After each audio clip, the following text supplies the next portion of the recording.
Syndicate coach হাবিয়ার কাবরেরাকে বাদ দিয়ে নতুন কোচ নিয়োগ দেবে বাফুফে। কাবরেরার সাথে চুক্তি শেষ হচ্ছে এই মাসেই, কিন্তু প্রশ্ন হচ্ছে কাবরেরার পরবর্তী অধ্যায় কার হাতে উঠতে পারে হেড কোচের এই গুরু দায়িত্ব। কেননা এই কোচকে যে হতে হবে সিন্ডিকেট মুক্ত। যদিও সিন্ডিকেটের বিরুদ্ধে কথা বলায় এর আগে চাকরি হারিয়েছিলেন বাংলাদেশের সাবেক head coach Jamie Day.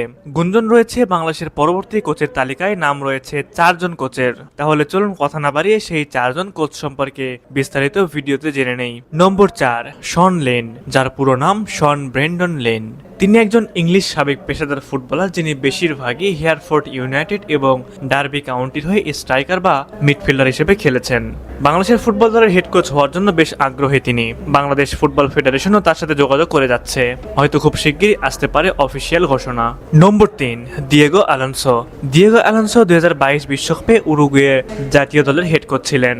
Cavani, Luis সুয়ারেজদের মতো বিশ্বমানের খেলোয়াড়দের কোচিং করানোর অভিজ্ঞতা রয়েছে এই লাতিন আমেরিকা কোচের।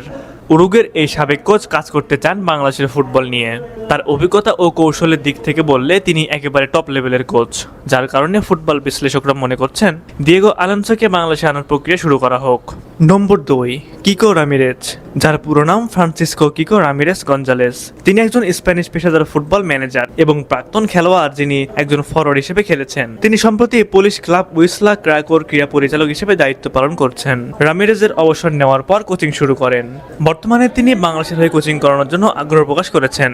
বাংলাদেশ ফুটবল ফেডারেশনও তার সাথে নিয়মিত যোগাযোগ করে যাচ্ছে। সবকিছু ঠিক থাকলে খুব শিগগিরই ন্যাশনাল টিমের দায়িত্ব গ্রহণ করবেন তিনি। সবশেষ নম্বর 1, আনোয়ার উদ্দিন। জানলে অবাক হবেন, আনোয়ার উদ্দিন ইংল্যান্ডের প্রথম বিভাগের প্রফেশনাল কোচ।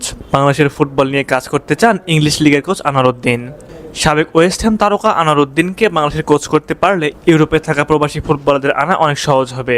জানলে অবাক হবেন, হামজা চৌধুরী শৈশবের কোচ ছিলেন এই আনোয়ার উদ্দিন। সম্প্রতি বাংলাদেশি এক ক্রীড়া সাংবাদিককে তিনি জানিয়েছেন বাংলাদেশ ফুটবল নিয়ে কাজ করতে চান তিনি। প্রিয় ভিউয়ার্স, এই 4 জন কোচের মধ্যে আপনাদের প্রিয় কোচ কে এবং আপনি কাকে ন্যাশনাল টিমের পরবর্তী কোচ হিসেবে দেখতে চান? অবশ্যই আপনাদের এই বিষয়ে কি মতামত তা আমাদের কমেন্ট করে জানাবেন।